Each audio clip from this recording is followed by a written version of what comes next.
Hello, everyone. Welcome in. This is the TCC and CRC draft guidelines statewide input session. We welcome you all to this space and are excited to chat with you. We are going to let some more people join in. And we'll get started pretty soon.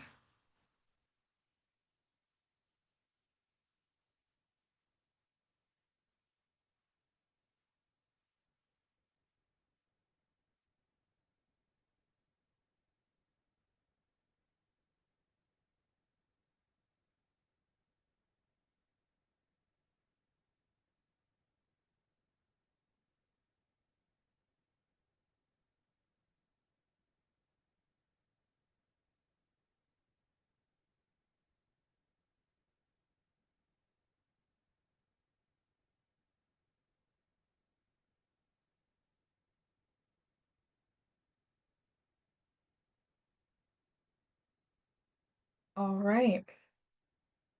I'm going to go ahead and get us started. Joyce, let us know when you're ready to begin your presentation.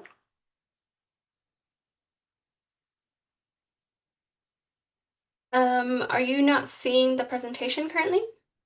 We are seeing the presentation, but then the slides on the side.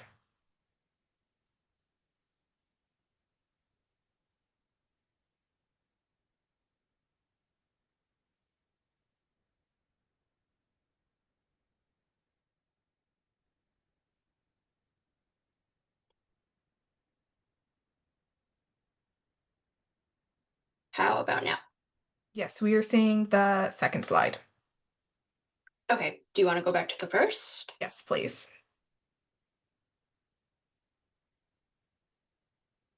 Yeah.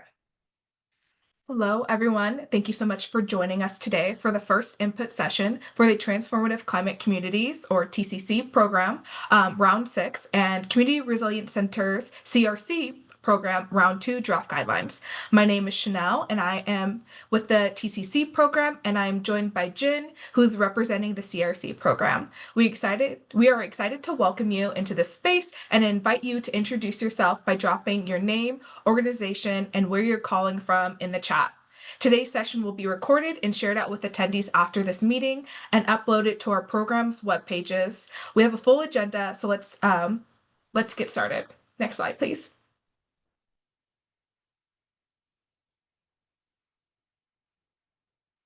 Thank you. We are pleased to offer live Spanish interpretation for today's session. If you would like to access Spanish interpretation, please follow the instructions listed on the screen.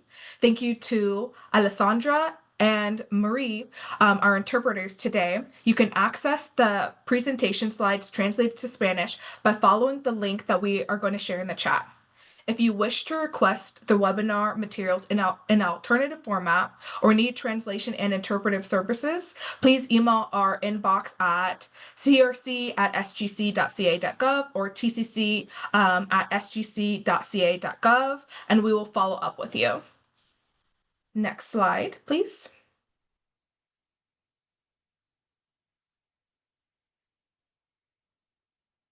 Here is the agenda for today. We will go over welcome, goals, and some housekeeping.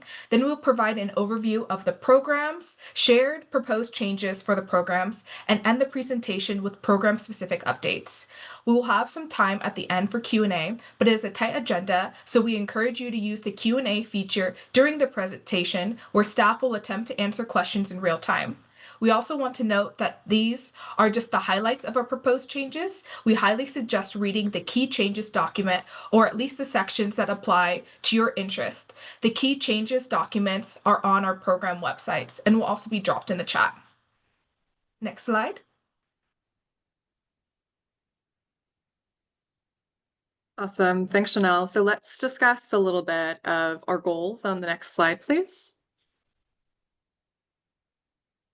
So we have around 3 broad goals for today. We'll be going over an introduction of both of our programs. We're going to introduce some key changes that will appear in our upcoming rounds of funding, and we want to receive your input on these changes. So throughout the PowerPoint, we're going to be launching polls to get your feedback, and we'll go over how to submit additional feedback at the very end of the presentation. Next slide, please. And just a few more things before we get started. This input session is being recorded and will be shared out to the registration list and posted on our website. As you've noticed, we are in a webinar format, so there is no option to unmute. So please use the Q&A feature to ask any questions that you might have.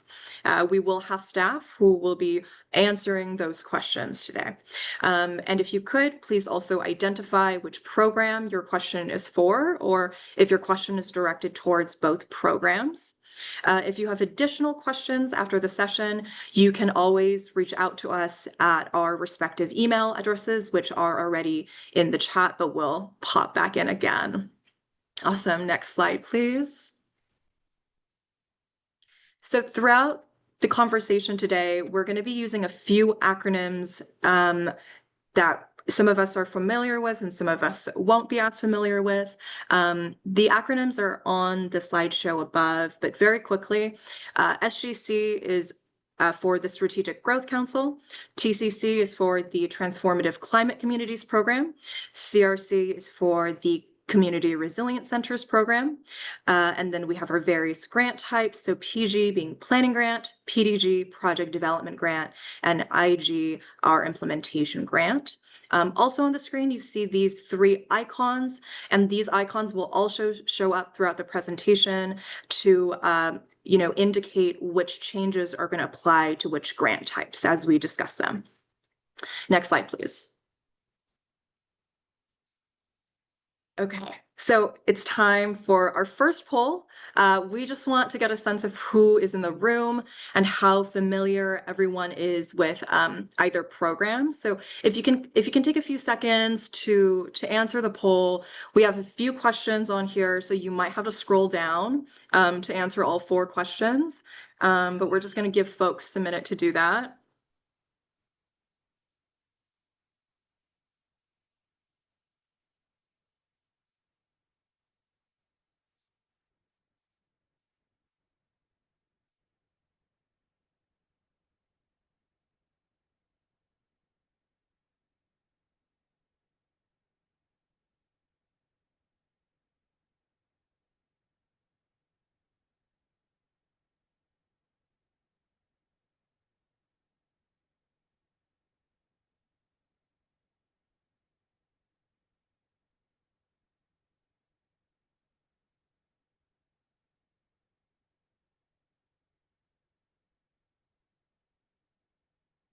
Okay, so please take your time and continue to answer these questions, but just from an initial glance, it seems that we have a spread of folks here today.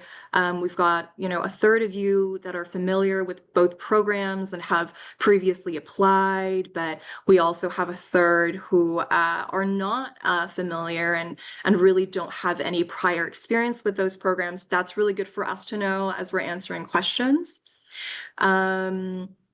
We have 80% kind of urban communities represented today, and we have around kind of a good amount of representation from rural and unincorporated as well.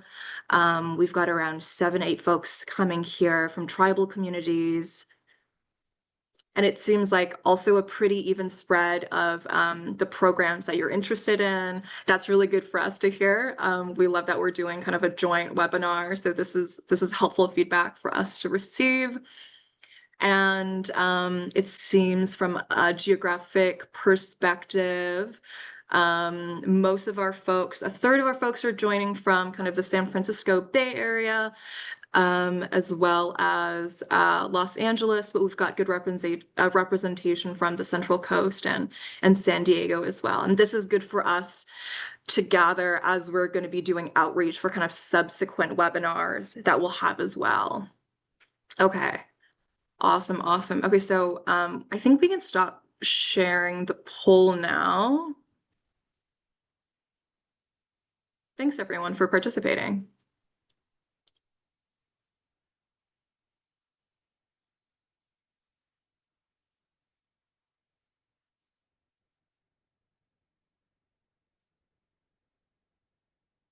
So Chanel, I'll kick it back to you.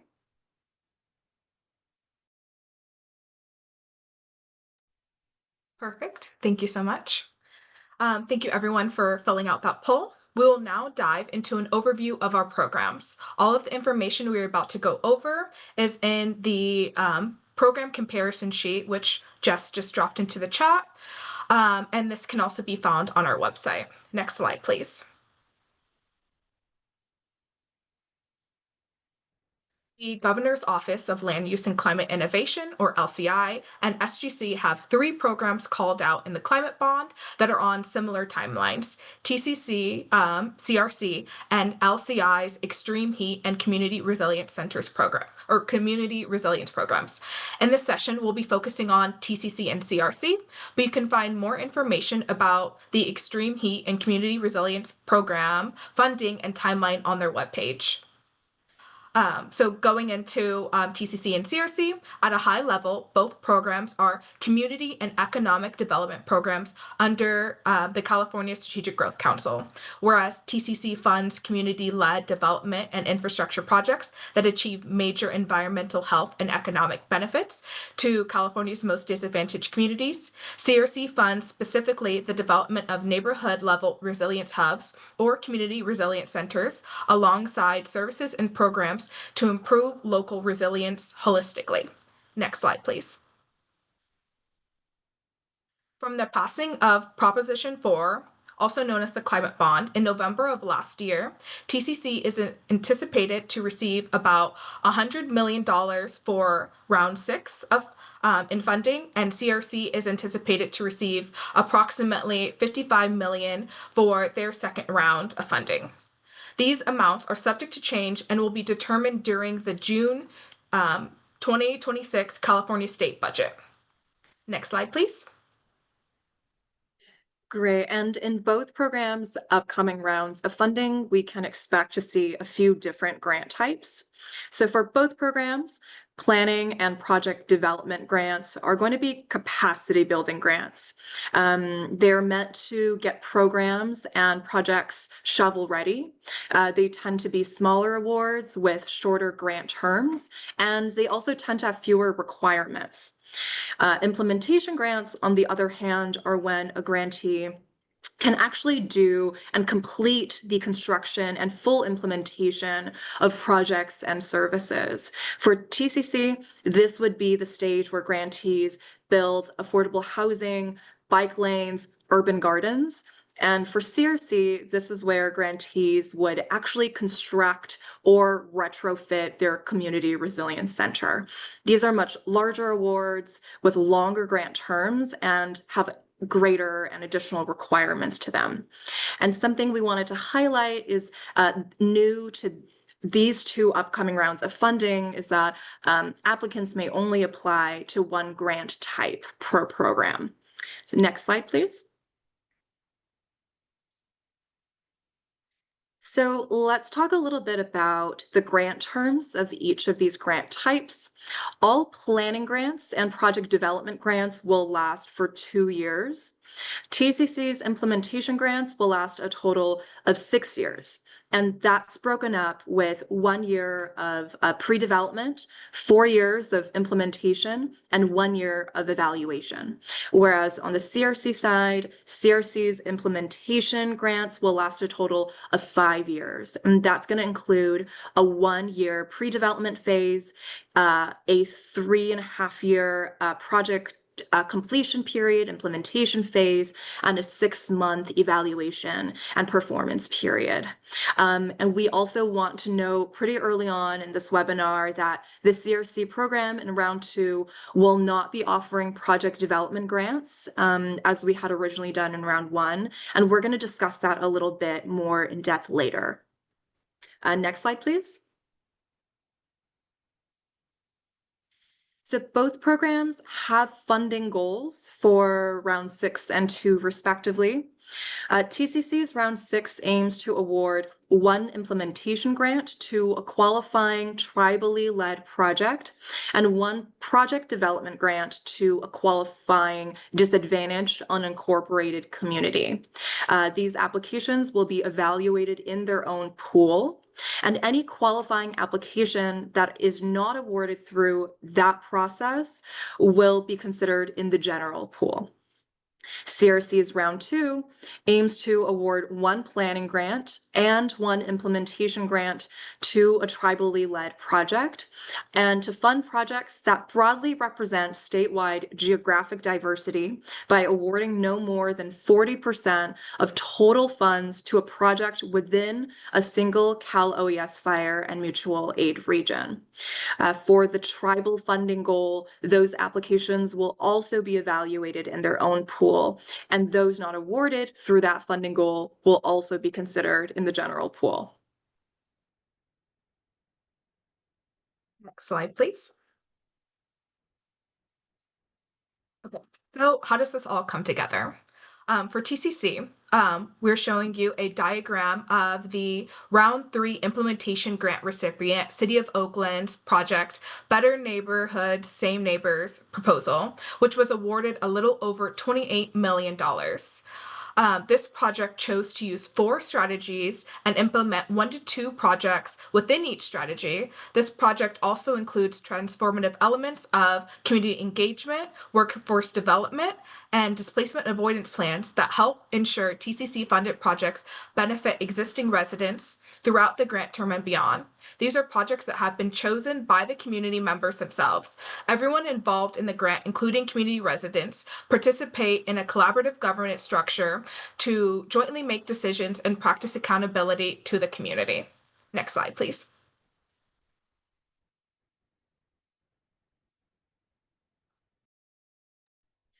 Awesome, thanks, Chanel. So we just wanted to highlight a few examples of our round 1 grantees, specifically our CRC round 1 grantees. This is my favorite slide in the webinar. On our top right, we have a photo of a groundbreaking event for a round 1 implementation grantee, which is led by a community-based organization, Casa Familiar, in the San Diego area. Their CRC, La Semilla, will serve residents during climate emergency events, and this project transforms a vacant 7,000 square foot lot in the heart of the San Isidro Historic Village into a neighborhood scale community resilience center. On our bottom left, we see one of our round 1 planning grantees, the community-based organization Santa Ana Building Healthy Communities, conduct a community engagement event with a coalition of other CBOs and resident leaders in their area to facilitate a community-led planning process to identify and prepare a community resilience center for future implementation. Next slide, please.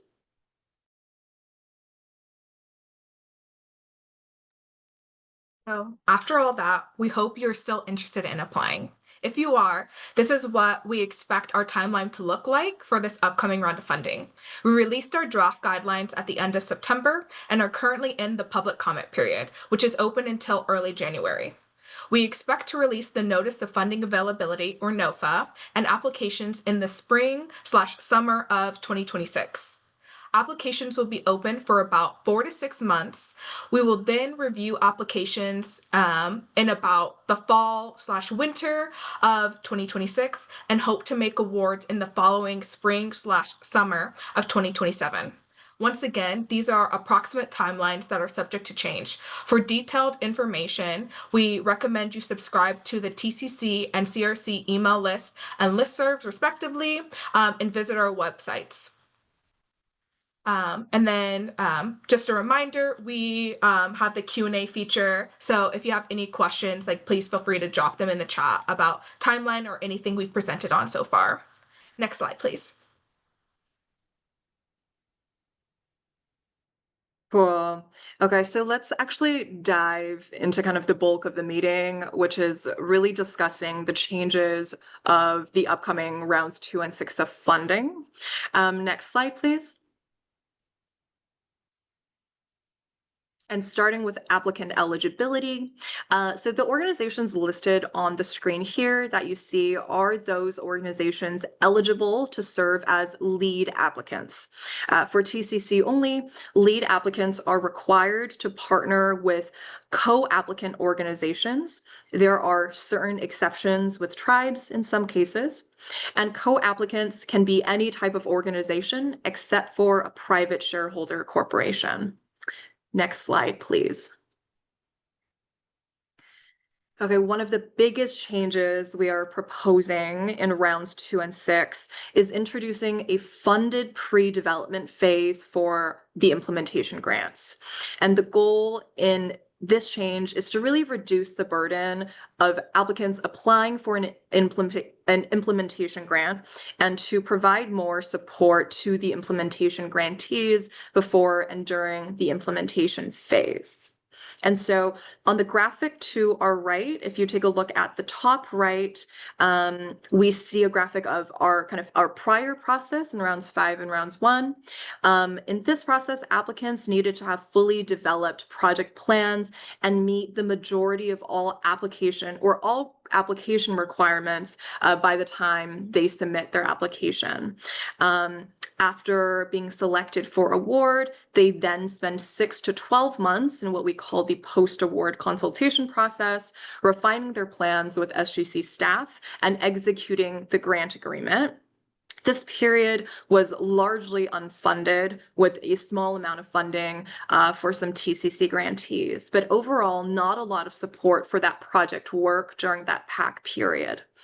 Under the new proposed process, so this was kind of the graphic on the bottom right, the 6 to 12 months of PAC will be replaced by a shorter 2 to 3 months to get the basics of a grant agreement completed so that the contract could be executed. Grantees will then enter the pre-development phase, which could last up to 1 year. During this phase, grantees will have access to a portion of their grant funding to actually fully develop detailed project plans and conduct any pre-development work that is needed to prepare for their implementation phase. SGC will also provide additional technical assistance during this phase. And so, as you can probably see, previously most of this work took place during the application process or the PAC process and was largely unfunded.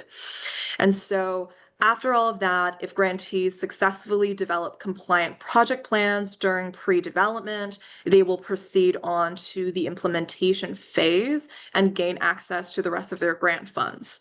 The implementation phase will be shortened by between 6 months to a year so that the overall grant term can still remain the same. Next slide, please. Perfect. And then just to reiterate, the change that Jen described only applies to implementation grants. So for planning and project development grants, we will maintain the existing structure with an application process followed by a post-award consultation phase, which is approximately 6 months, and then a grant term. During the application phase, a few items such as an intent to apply form and certain optional submissions will be due prior to the final application date. These are called early application components and are described in detail in the draft guidelines. For implementation grants, the requirements have been split up into 2 groups: application requirements and implementation requirements. Next slide. Application requirements are due at the time of application. These requirements have been simplified as many of the former requirements have been turned into implementation requirements. This phased approach allows grantees to only complete detailed project plans after they know they will be receiving an award. Implementation requirements are due at the end of the 1-year funded pre-development phase. A grantee must meet all implementation requirements before they can access their implementation funds. Next slide, please.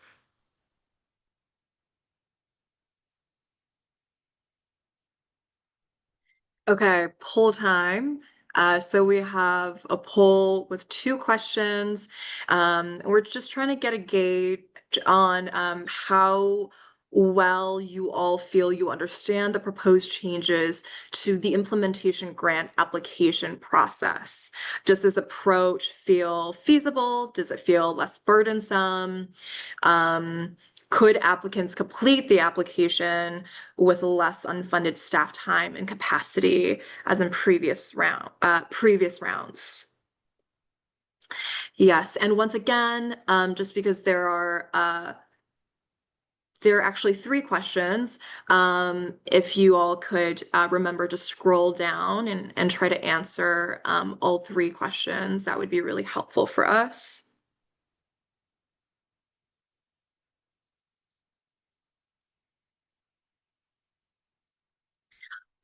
Yes, and regarding the first question, how well do you feel like you understand the proposed changes?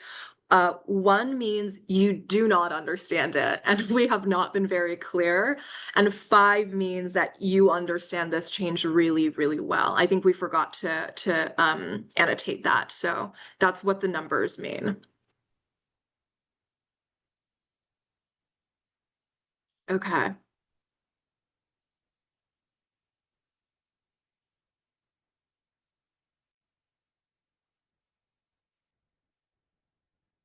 Awesome participation. Thank you all so much. We got a 97% answering rate. And it feels like most people, the majority of people have some degree of understanding. It doesn't seem like a lot of folks don't understand the proposed changes to the implementation application processes. If there are detailed questions around what we just said, please feel free to use the Q&A function. It might take some time, but we're going to try to kind of answer all of the questions that we could during this session. The majority of folks are not sure if this approach seems more feasible and less burdensome, and they're not quite sure if the application is going to take less or more unfunded staff time and capacity as in previous rounds. That makes sense considering, around a third of the folks here have never really applied to previous rounds before. So I think this is going to be a great learning opportunity for all of us as well as all of you. And with regard to just the general question of how do folks feel about the proposed changes to the implementation grant application process, the majority either somewhat support or strongly support, and kind of around a third of us are not really sure how you feel. That makes a lot of sense. And again, for those kind of not in support or don't really have an opinion, feel free to kind of, submit a public comment and let us know where the areas of opportunities for both programs might be in kind of this recommended new application process. Okay, so I think we can move on to the next slide.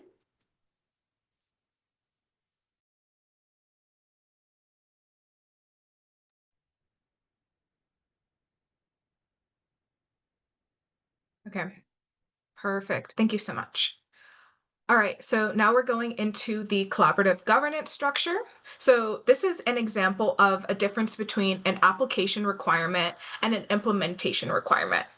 Previously, project development and implementation grant applicants had to submit a formal collaborative governance agreement, formerly called a partnership agreement, with their application. This document described how the lead and co-applicants were going to collaboratively govern the funded work over the lifetime of the grant.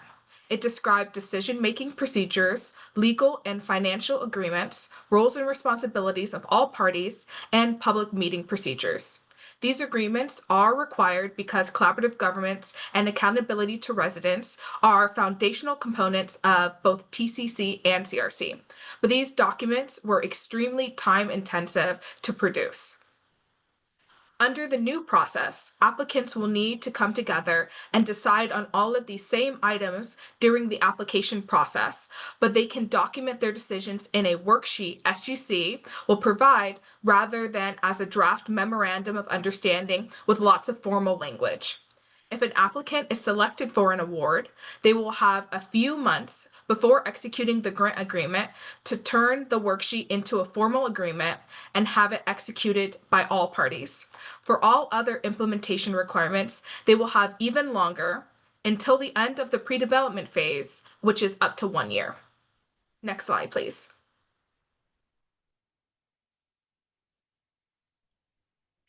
Awesome. So in addition to some of the funding goals mentioned in the previous slides, TCC and CRC are also awarding priority points for tribes. This includes tribes accepting grants through a nonprofit, tribal serving nonprofits, and past SGC LCI grantees to support communities through the project pipeline and make implementation funds available to grantees who have completed SGC or LCI funded planning and project development work. TCC will award priority points also to disadvantaged unincorporated communities, and CRC will also award priority points to under-resourced, unincorporated, and/or rural communities, as well as to projects that demonstrate strong and diverse partnerships rooted in the community. And I know that we're not being very specific about how many priority points we're awarding here. All of that is on both draft guidelines that is kind of up on both programs' websites. But again, happy to answer any questions during and throughout this webinar. Next slide, please.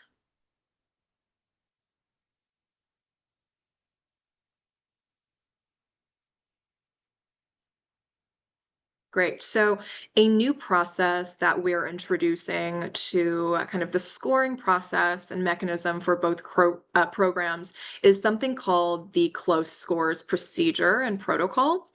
So in the event of close scores between applicants, SGC will now use a tiebreaker process to determine which applicants are awarded.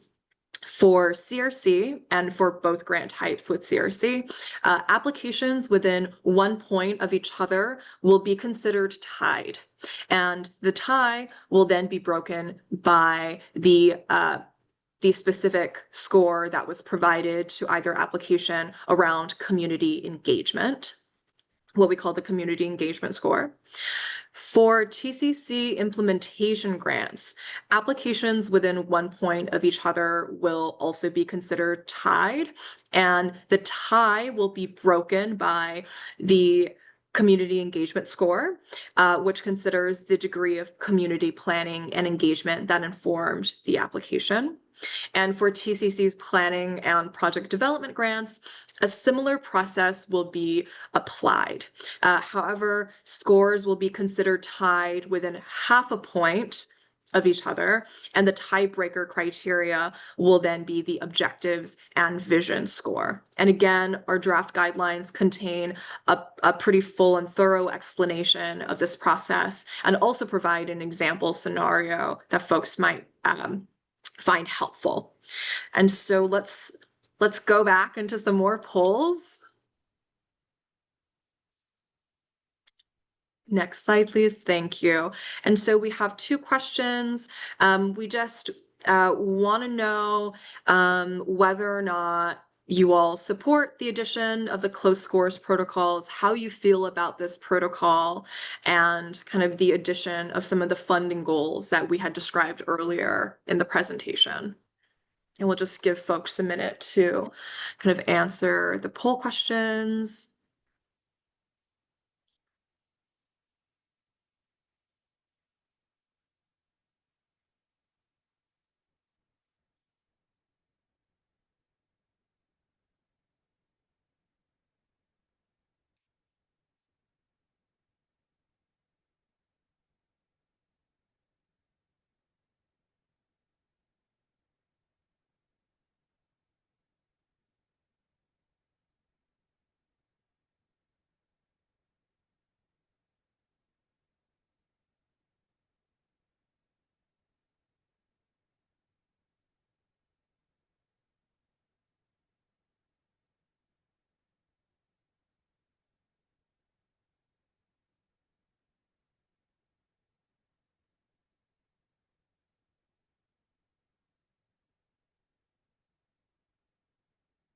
Okay, so it seems like our responses are slowing down a little bit. Cool. That's really helpful. Thank you everyone for participating, kind of spending some of your afternoon with us. And so to the question, do you support the addition of the close scores protocol? The majority, 51%, say yes, I prefer the proposed tiebreaker when raw scores are very close.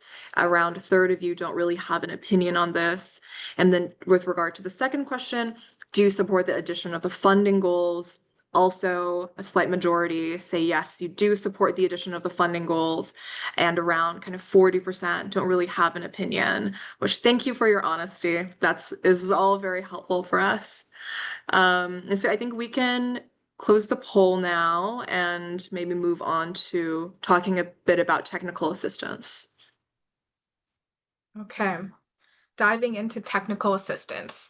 Both programs will offer third-party application technical assistance for all tribal applicants. For the TCC program only, third-party technical assistance will also be available for applicants from disadvantaged unincorporated communities.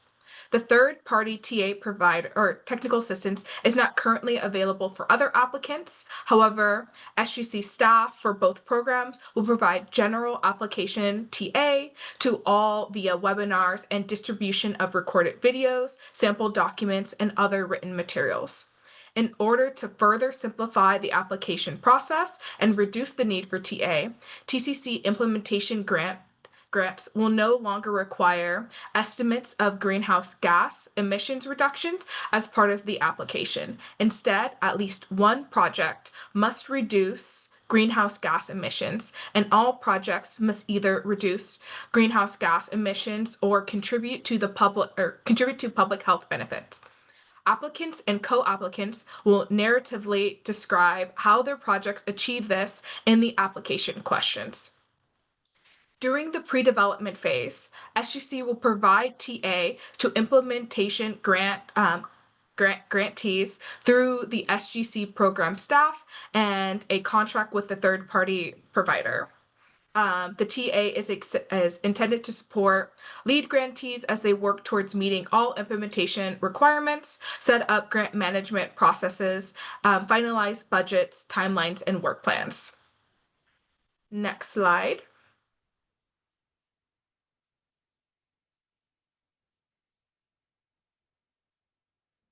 Okay, we have another poll. So our poll question for TA, what form of application technical assistance would be most helpful to you? And then please select all that apply.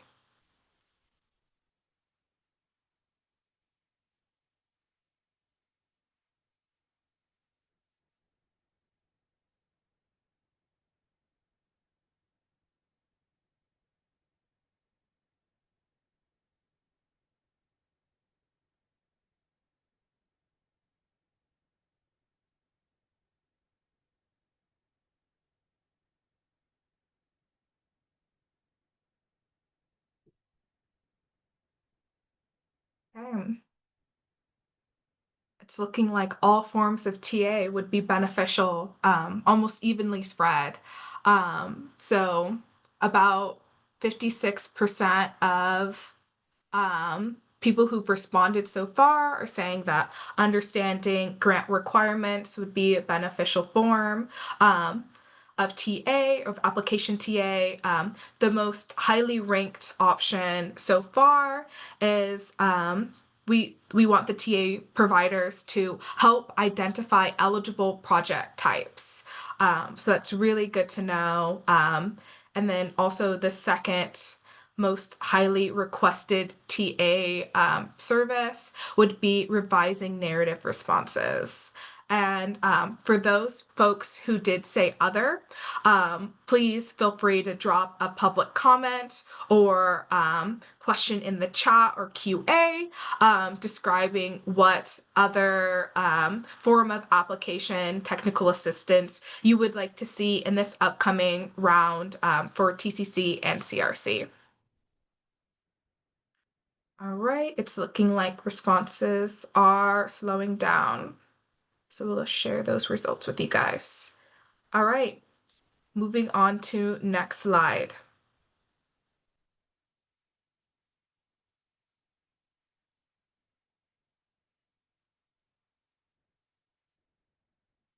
Okay, perfect. Now we're going to talk about some items that pertain specifically to our California Native American tribes. In addition to the funding goal and priority points, there are several additional proposed changes impacting California Native American tribes. As in the prior round, tribes have several areas of additional flexibility for certain program requirements.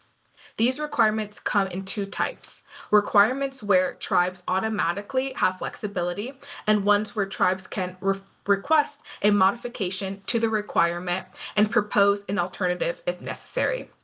To qualify for this option, the lead applicant generally must be a tribe or a tribally led/owned nonprofit, which SGC defines as a nonprofit with a majority of board members belonging to a specific California Native American tribe that exists as an arm of that tribal nation to represent and pursue the interests of the tribe. It is distinct from a tribal serving nonprofit. One important area where tribes have flexibility is that tribes with a federally negotiated indirect cost rate can use that rate. If a tribe does not have that rate, including non-federally recognized tribes, they can submit a request with justification for why they need a rate higher than the 15% allowed for all other applicants. Additionally, SGC will notify California Native American tribes of applications received in their region prior to award decisions. Next slide, please. Okay. This slide lists and summarizes the requirements where tribes have automatic flexibility and/or can request further modification. To see the full list and for more information on each one, please refer to the key changes document for each program. We also just want to note that in some cases, the requirements and the flexibility for tribes only pertain to TCC. For example, TCC requires public agency co-applicants, but grant flexibility to tribal applicants. CRC does not require public agency co-applicants at all. We will also go into more depth on these topics and items during the input session for tribes coming up next week on October 22nd. And within our draft guidelines, and as mentioned, the key changes documents, there are specific sections related to California Native American tribes. So if you have more information about that, those are really great resources. Next slide, please.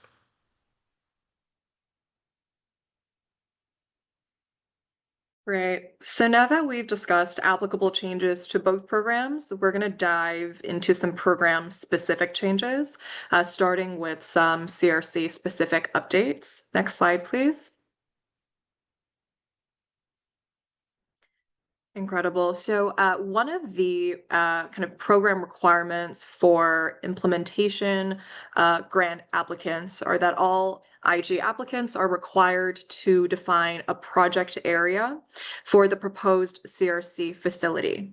Like in round one, the project area must encompass the CRC facility, any campus amenities connected to the facility, and community resilience services and programming based out of that facility.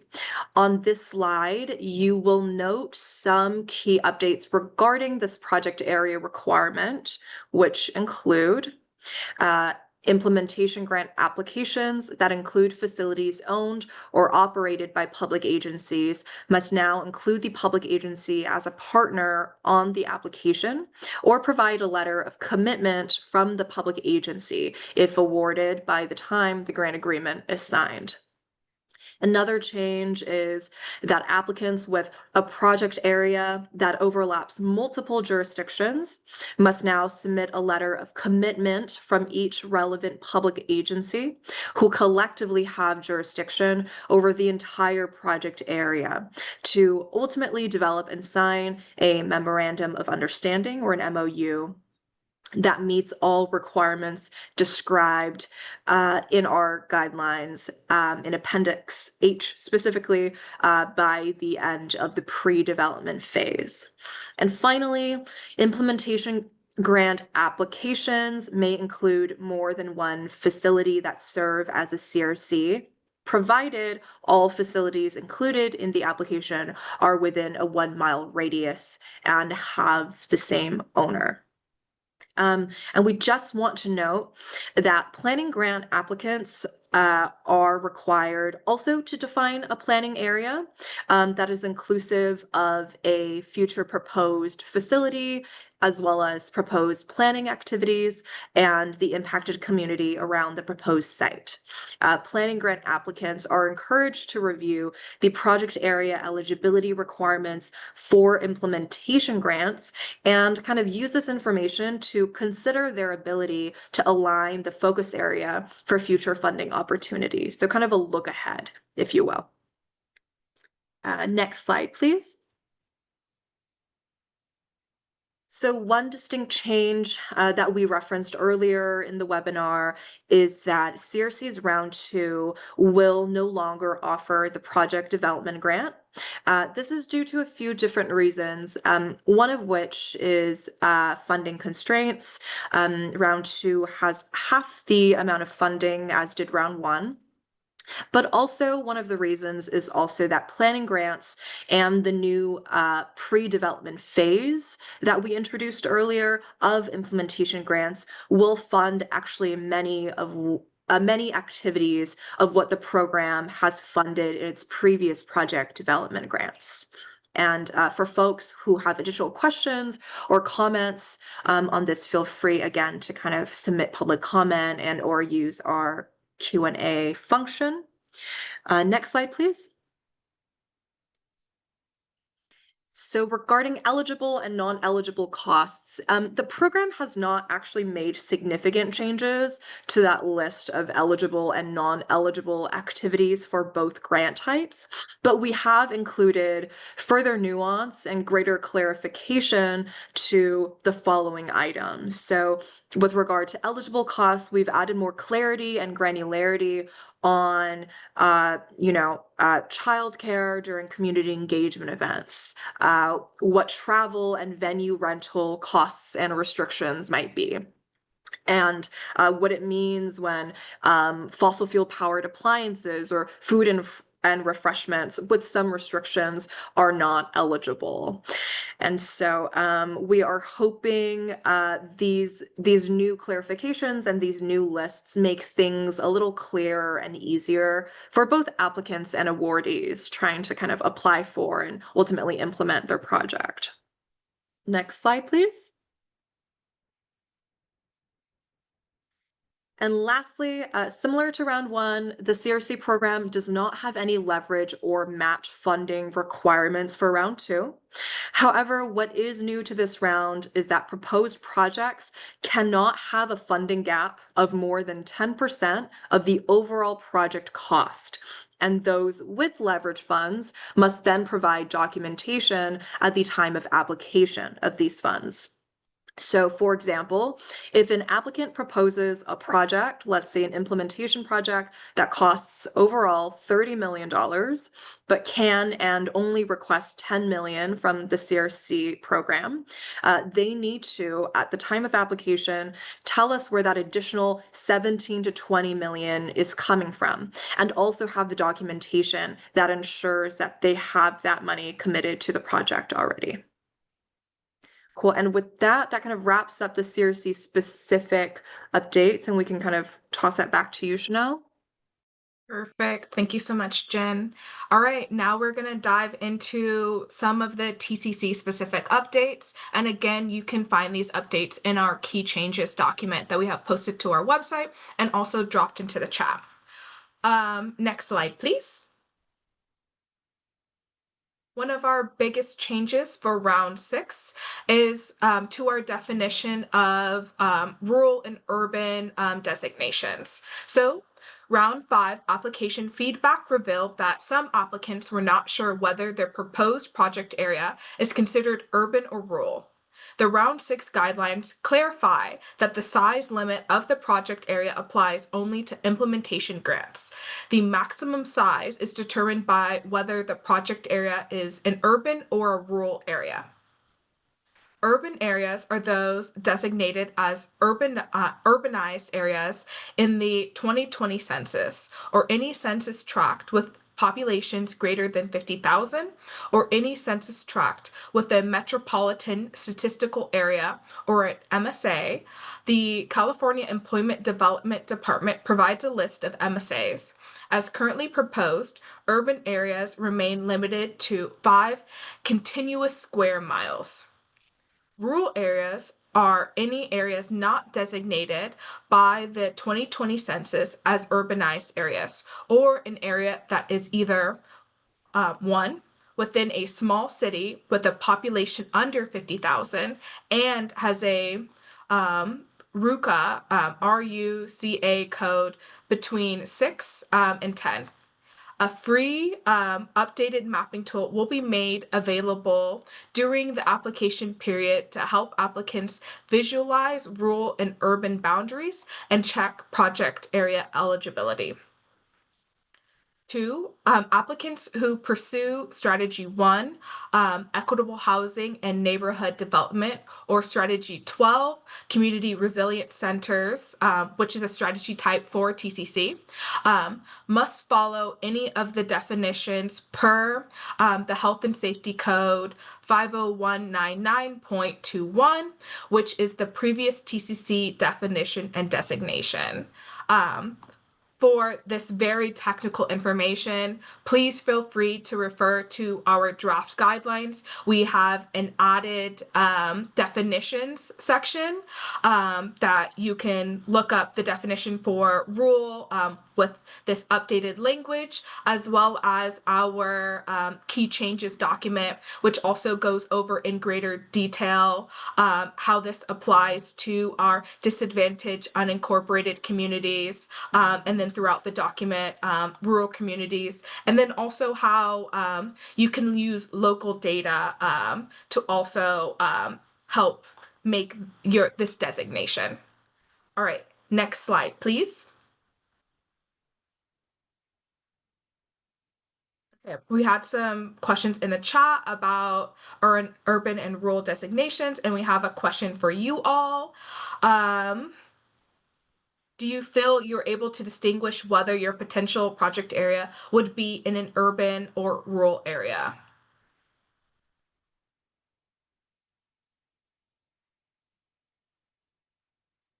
And then if you are saying no to this question, can you think of a scenario where it is not clear? And if so, please feel free to leave us a public comment or drop it in the chat or Q&A, as we are doing pretty well on time, so we may be able to address this. And it just helps us for drafting the final version of our guidelines.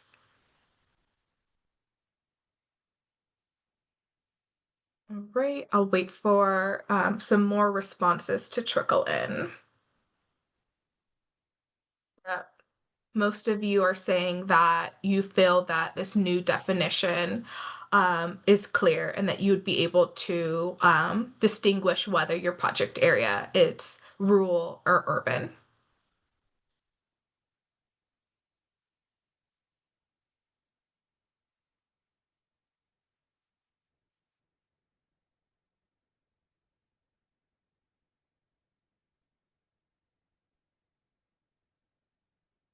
All right, thank you all for answering the poll.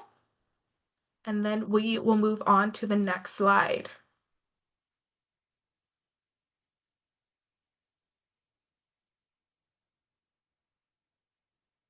Okay, exciting things. TCC leverage funding.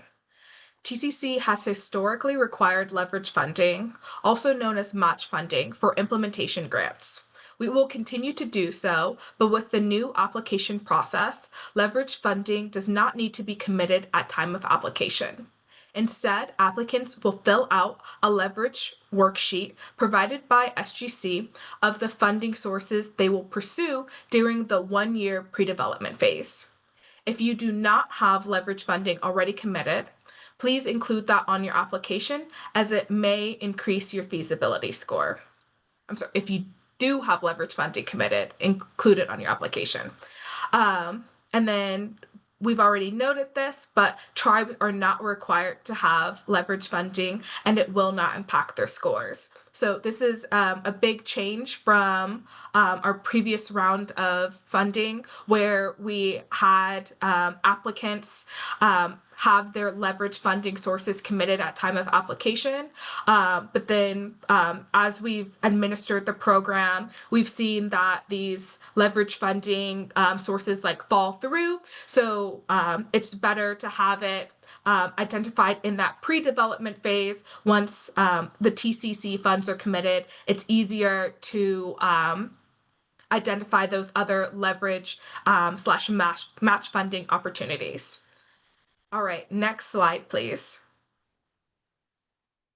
Okay, that was it for our TCC updates, and we are nearing the end of our presentation. We will have other input sessions listed on this slide for our different priority communities. So as mentioned, we have a tribal session open next week, and that is specifically for tribal California Native American tribes and tribal surveying facilities. And we will also have a session for our rural communities slash disadvantaged unincorporated communities, and then another statewide session nearing the end of the public comment period. You can use the QR code on the left to submit your public comment via our input form. And you can submit public comment for either one program or both of our programs. The code on the left will take you to a form in which you can express interest in attending our virtual focus groups, which will happen later in the year to discuss more topic-specific questions on both of our programs. And it'll be an opportunity to have a dialogue with our TCC and CRC staff regarding what some of the changes that we are proposing to make, and then your thoughts on them and your experience with TCC or CRC program or similar programs that you feel may apply. All right, and then also Jess has been dropping the links to these in the chat. All right, next slide, please. Awesome. Thank you so much. So that really concludes kind of the more informative component of today's webinar. And with the remaining time, we just want to open it up to any questions that folks have and want answered in real time. You could pop it into the Q&A question Zoom function. Anna Jane and Nicole have been trying to respond to everybody's questions. And I think I was browsing that earlier. I think I do maybe want to talk through some of kind of the 1 mile requirement stuff on the CRC side. But if TCC folks, if there are questions in the Q&A that you all kind of want answered in real time, we definitely have the time to do that. So yes, if staff wants to go through the Q&A section and take a look, and attendees, feel free to kind of keep popping in those questions and answers. But I think one of the questions that I've seen a few times come up on the CRC side is regarding one of our implementation grant requirements for round 2. And specifically, the requirement is that implementation grant applications may include more than one facility that serves as a CRC, but all of those facilities included in the application need to be within kind of a 1 mile radius and have the same owner. And so we just want to clarify this, and Anna Jane has kind of responded to this, but we just wanted to clarify that that requirement is really only for our implementation grant applicants. For those interested in applying to the planning grant, the CRC planning grant, you are required to kind of identify one proposed site per application.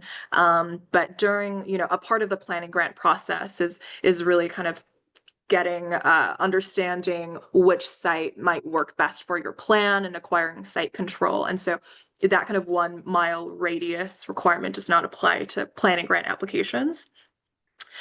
And so for those then kind of submitting questions around, why we have this requirement for implementation grantees, or applicants, excuse me, as Anna Jane said, we're very open to comment on this item. This is kind of like the draft version of our guidelines for round 2. This language was kind of written in and designed so that we can really focus the capital investments in a single neighborhood. And in general, we have kind of found that the amount of really capital and really staff capacity required to simultaneously retrofit or construct multiple centers kind of beyond that kind of radius is really beyond the scope of kind of how we've written this program. But again, thank you for those who are kind of providing comment on this item, and if you have kind of examples for us to look at for other programs with kind of similar requirements, that would be really helpful.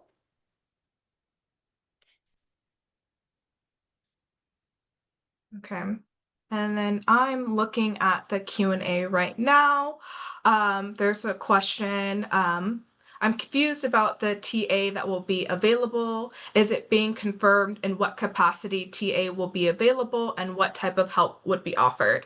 So we will have multiple types of TA available throughout the application and then grant term. So what we touched on in the presentation was application technical assistance, which will be offered during the application phase. Right now, we have the application technical assistance to support any tribal entity, so California Native American tribes and tribal led or owned nonprofits, and then also funds available to also support all unincorporated communities, and then for CRC, rural/unincorporated communities, and that goes for both programs for all grant types. So for TCC, planning, project development, and implementation, and then for CRC, planning and implementation grants. Once awarded, we will have some more forms of technical assistance. We will have pre-development technical assistance to help our implementation grantees through that pre-development phase. And then we'll offer some sort of like implementation support where we'll have technical assistance providers provide their technical expertise. So this may be like help with securing permits or any like planning, anything technical that you may not have capacity to do in-house. But then we also have TA providers who will be able to support in more of that grant admin way. So helping get set up with the invoicing process, help build out those workbooks that are required of our implementation grantees, and other forms of TA. We're still building out what that's going to look like. So we would love your input on what you would like to see so we can build that into the contract that we are beginning to write. And then another form of technical assistance that will happen later is implementation technical assistance. And we have that for, at least TCC does, for our round, some of our previous rounds in which the TA providers directly help administer some of the grant. So supporting with like the basic grant administration duties, like getting invoices from partners, and then working to make sure some of like the projects and plans are on time and schedule.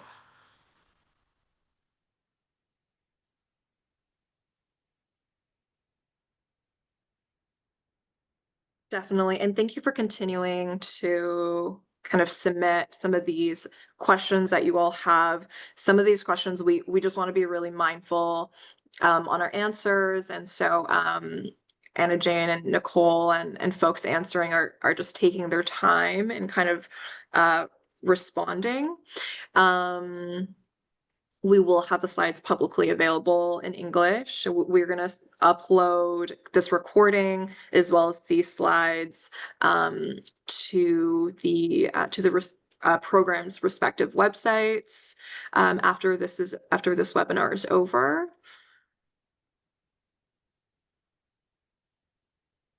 There's another really quick TA question that I can answer. When will TA be available? I'd like to get started on that as soon as possible. TA will become available as soon as the application period opens. And you can submit the intent to apply, which has questions for TA. However, like I mentioned, TA is prioritized for our tribally or California Native American tribes and tribally led organizations, and our disadvantaged unincorporated communities, and then for CRC, rural communities. And then as capacity allows, we may provide TA for other disadvantaged communities, but there's no guarantee on that.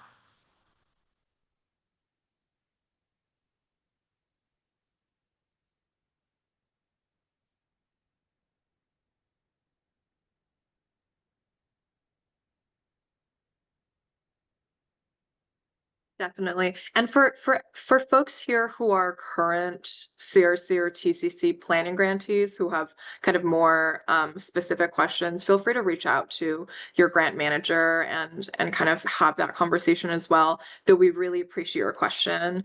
You know, most of it is kind of like widely applicable towards, I think, anyone interested in both programs.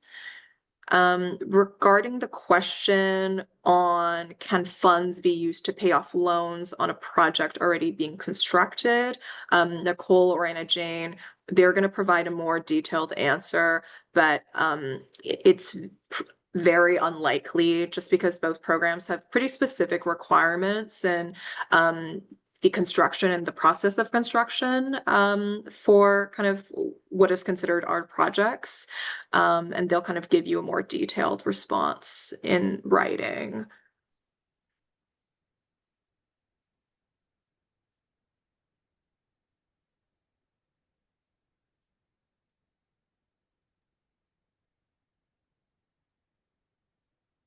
We will publish these slides to our website along with the recording of this as soon as we get the recording back. So we'll notify you that in the like post webinar email that comes out when it's up on our website.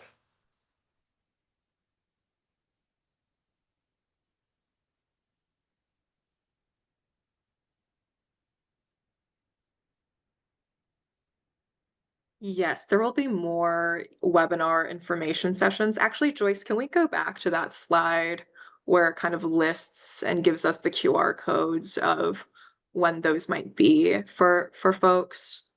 Yeah, so we'll have some more kind of input sessions, and we have some kind of QR codes up here for the public comment form, or if there's anyone here interested in kind of attending a focus group, you know, that's kind of available for us up here as well.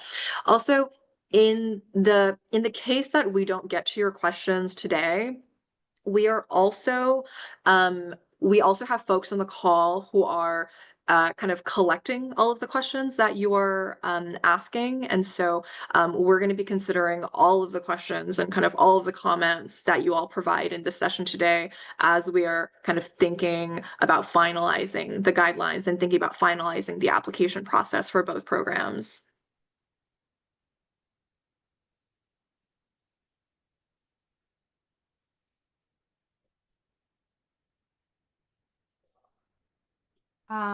There's a question in the chat. Will there be more sessions? Yes, but they will all be very similar to this one.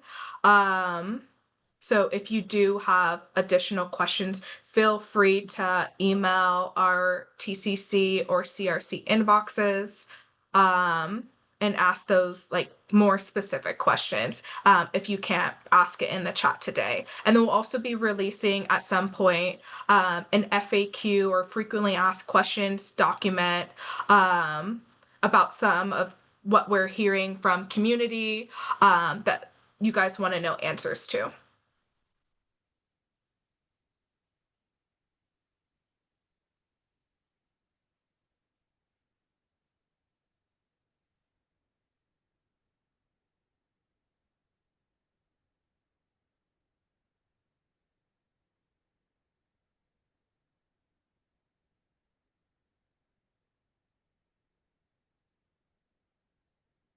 Okay, there's a question about focus groups. The focus group for tribal applicants in rural and unincorporated communities open for all people or new applicants. So for our focus groups, we didn't talk too much about it in the session. We envisioned those to be sessions with individuals who are familiar with the program, but then also maybe not so familiar, but have some sort of expertise that would be beneficial, specifically as we update our program's draft guidelines. So for the tribal focus group, we are looking to specifically invite California Native American tribes and tribally led serving organizations to those meetings. So anyone who fits within that category, and that's awarded and unawarded, or people who are new to our programs and whatnot, just anyone who may have some sort of expertise in that area. So it doesn't specifically disqualify you if you aren't an awardee and are an already awardee. We can still contact you for your input, but those meetings will be invitation only and near the end of the public comment period. And then the same thing goes for rural and unincorporated communities. Those will specifically be about sections of the guidelines, particularly pertaining to rural and unincorporated communities.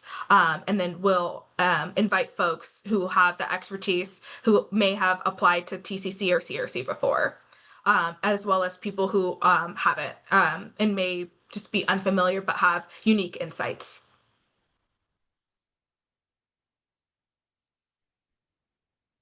Yeah, so regarding the question, are previous CRC TCC grantees eligible to apply? Yes, absolutely. Previous LCI, SGC grantees are all encouraged and eligible and will all receive kind of some degree of a additional kind of point, and so will impact the competitiveness of the application positively, just because of kind of the agency's commitment to follow through on kind of the planning and project development work that we've already invested in.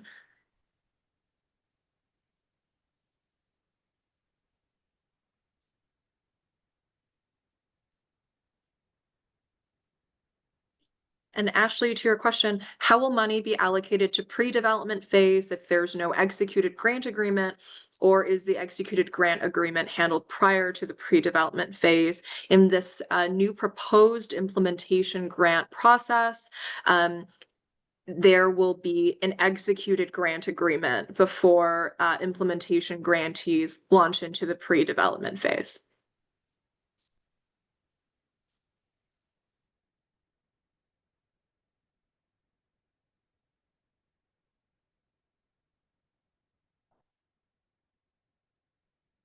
Okay, we see the questions slowing up, and most, if not all of these have been answered either by myself and Jen or in chat. If you have any more questions, keep them coming, and we'll try to answer them as best as we can.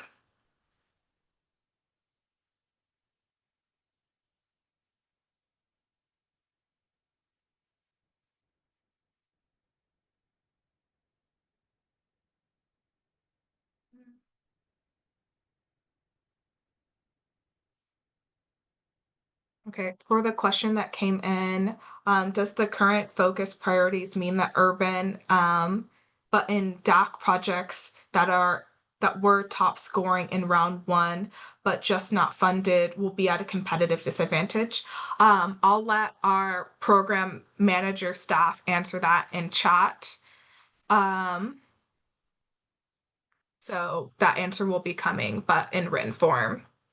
And then another question, will there be a Q&A issued with all of the questions? We will compile a frequently asked questions, and we'll also keep a running list of all of the questions that were asked during these input sessions, and then hopefully get that uploaded to our website.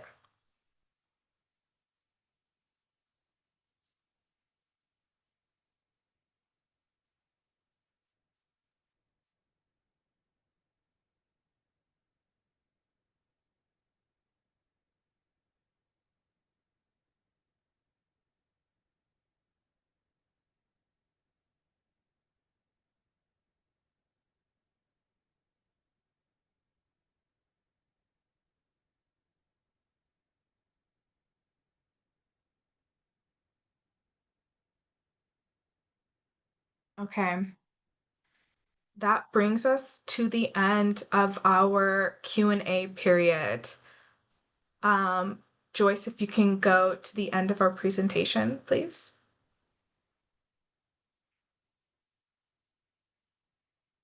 One more. Thank you.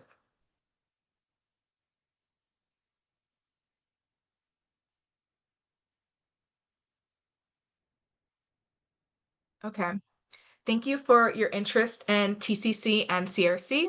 We will follow up via email with additional resources, including links to key summary of changes, public comment form, and recording of this webinar. Thank you all so much for joining us today. Keep a lookout for other ways to engage, sign up for our newsletters, and then just follow along. We hope to see you applying when applications open. Thank you so much.